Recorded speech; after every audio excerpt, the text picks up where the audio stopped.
Наша наступна тема – це новий Our next topic is a new international format to settle the situation in the East, and I invite Mykola Malomuzh, former chief of the external intelligence of Ukraine, former advisor to the president of Ukraine, who initiated a new international format to regulate the conflict in the east of Ukraine. The floor is yours, Mr. Malomuzh. Good afternoon, dear colleagues. We have a good tradition to get together in the Ukraine Crisis Media Center, and we express very important things which our society and the world community are concerned with. I would like to mention that the situation in the East does not improve significantly, even though we're talking about ceasefire. But ceasefire is before the change of format and actions of the Russian Federation, of the separatists and extremists. We see that the tactics of fighting changed. There are now plenty of intelligence and subversive operations taking place. The Russian special services are involved. The methods of combating of fighting are changed, and we are talking about the real threats to the airspace. And having the information, we can say that there is data that the representatives of Donetsk and Lugansk republics, with the support of Russian Federation, are trying to implement certain measures related to flying of the airplanes in Donetsk, Dnipropetrovsk, Zaporizhzhia and Lugansk regions, and the security measures are taken because of that. But according to Russia, stresses that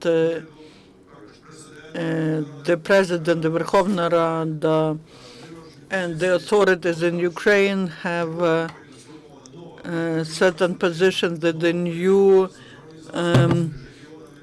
economic strategy will not be formed. The social policy is of big importance, and that leads to big movements in the society and religious structures, and that will lead to the third non-controlled mass Maidan, which will lead to change of power, and there could be different formats of settling the situation. But Russia believes that on this wave, Russian representatives will have priority in defining political perspectives, defining the new leaders for parliamentary and the presidential elections, and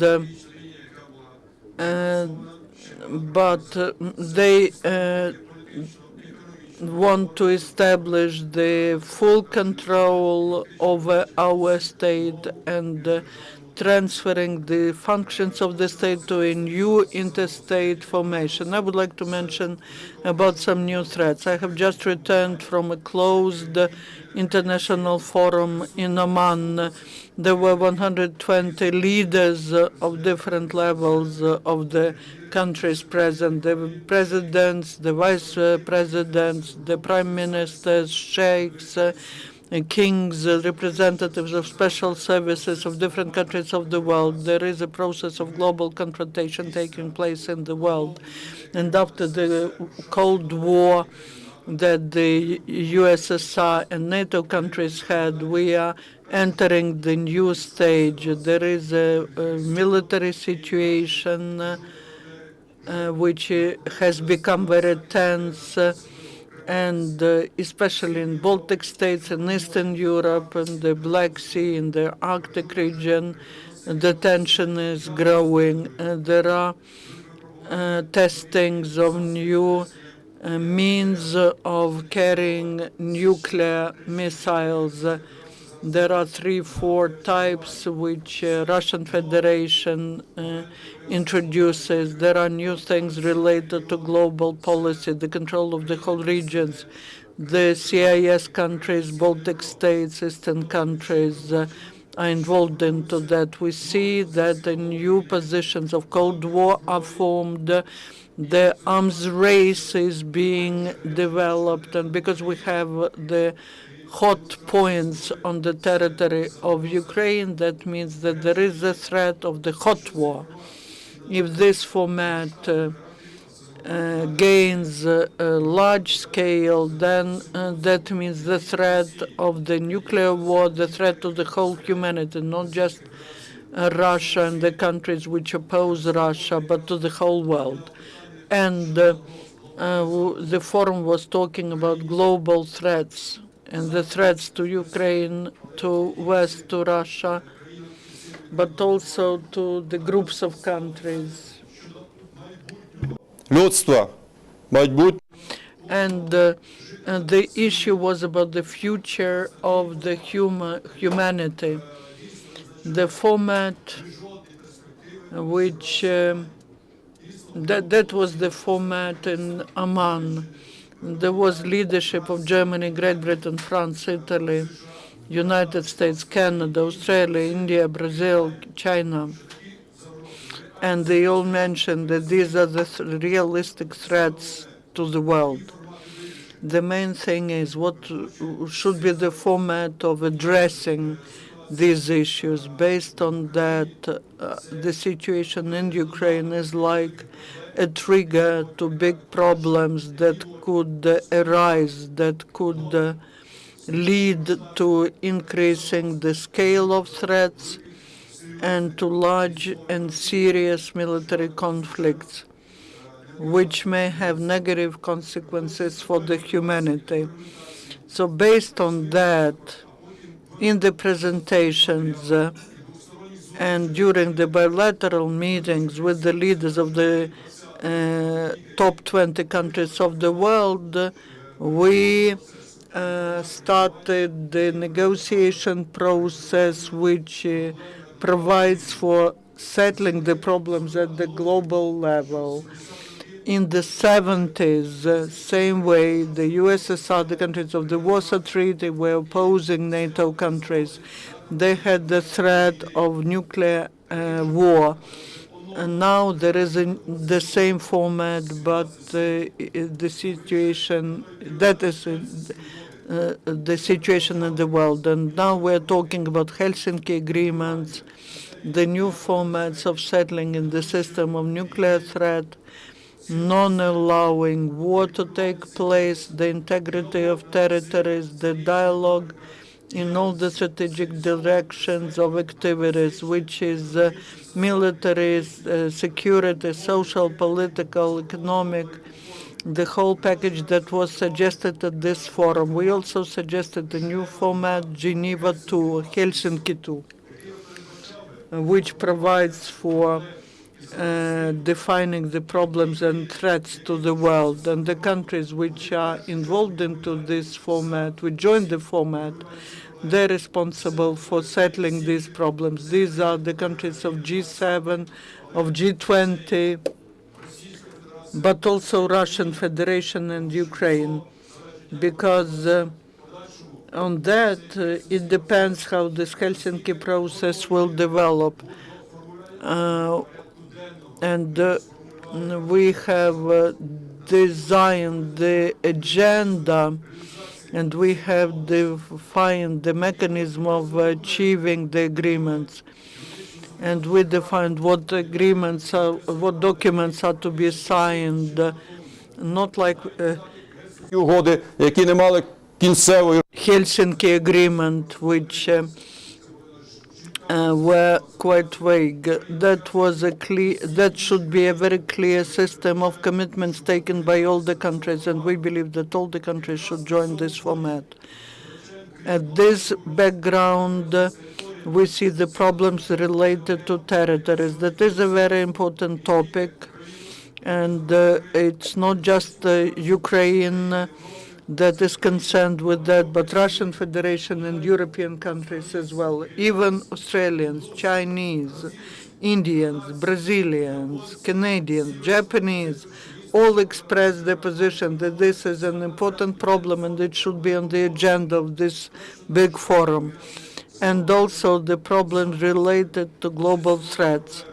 These are the problems of international terrorism. Instead of Al-Qaeda, we now have ISIS, and it's a structure Daesh, and that is in many countries of the world, and they are moving actively to the zone of our conflict, to the zone of Russian Federation. That is the issue which should be also considered as organizing the fight against this new evil, which is stronger than Al-Qaeda.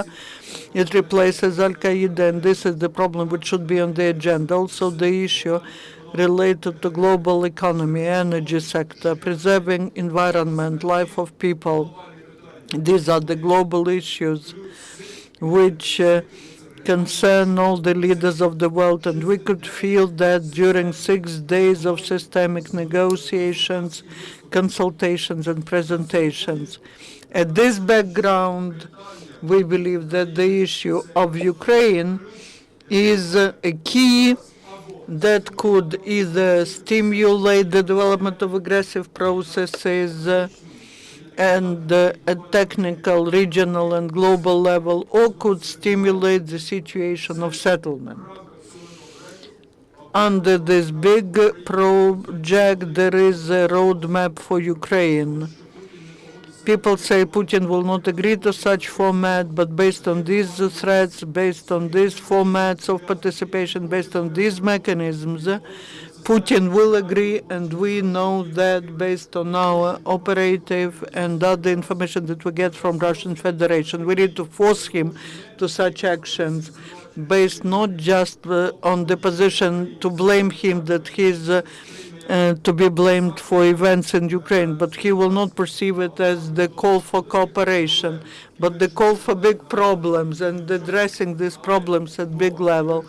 But addressing the issue of Ukraine is a real roadmap, talking about under the control of talking about the control of our borders, using technical means of the USA and European countries. That is one component, but there should be the Europeans, Russians, and the Ukrainians should be controlling, and we will this way ensure the whole perimeter. And also we will withdraw all foreigners and foreign forces from the territory of Lugansk and Donetsk republics and other regions of Ukraine, and this is the format which everyone perceived. We understand that this identification of all the foreign structures and troops and withdrawing them, and the third one is conducting negotiations with the militants. This could be the format at an operational level, but also the representatives of other countries, including Europe and Russian Federation. That is what makes the militants to conduct to have the amnesty. And the situation related to a big project of rebuilding Donbass, that means huge investments. And the central executive bodies and the international community agreed to invest into building of infrastructure, hospitals, schools, and new industrial capacities, production capacities. These will be the investments of international community. And let Russia also put their investments into that.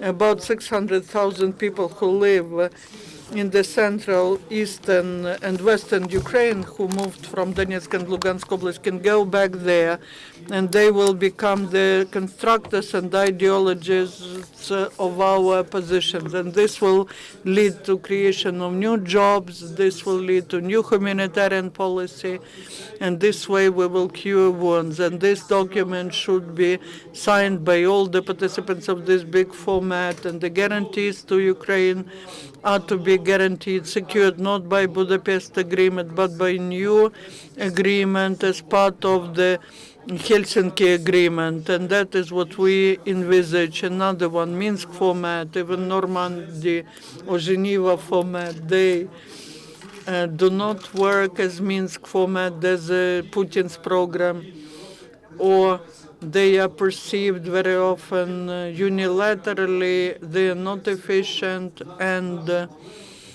very often there are no real mechanisms to logically complete them. So we believe that there should be a big work, preparatory work done with all the leaders of G7 and G20. More difficult topic is preparation of the leader of Russian Federation to this format. But this is the work that is being conducted now, and it will have a very powerful, realistic format, not just establishing the agenda, but it will develop real solutions which will lead to peace in Ukraine, integrity of our territory, and perspectives of preserving peace and security on our planet. Interfax України. Я розумію, що some pleasure. What about responsibility for crimes during the occupation of Donbass? Crimes committed by militants like MH17, will those people be brought to responsibility? And as those who did it, militants, and also those organizations that helped them. I mean, Russian Federation, LNL, and DNR as a terrorist organization. There were representatives from Malaysia, the Netherlands, and Australia, and from other countries, citizens of which died. Those people who committed the terrorist attack, and they should be brought to responsibility for that. And also they should be responsible for the crimes against humanity. Nobody who shot down MH17, who committed other crimes against citizens of Ukraine or other countries of the world, they must be responsible. That was clear, but there is a question. What about the leadership of Russia? Nobody put the question like that, put the issue. We spoke about executors, organizers, who prepared those activities in DNR, commanders who gave orders. We spoke about that from. If you want to ask me about Putin, nobody raised the issue like that, phrased it like that. And there will be a separate page in that investigation. Thank you, colleagues. Any other questions? Could you please go into details? Is there a possibility of recognition of LNR and DNR as terrorist organizations in the world community? You know, there is no desire like this from the majority of the countries of the world. There was a desire to preserve peace, to find the ways of negotiations, but most of them do not see such ways. We have offered this program. What topical questions should there be so that all the countries invited to such a broad format agree, but there were no questions about strict responsibility. Any other questions? Thank you, Mr. Malomuzh.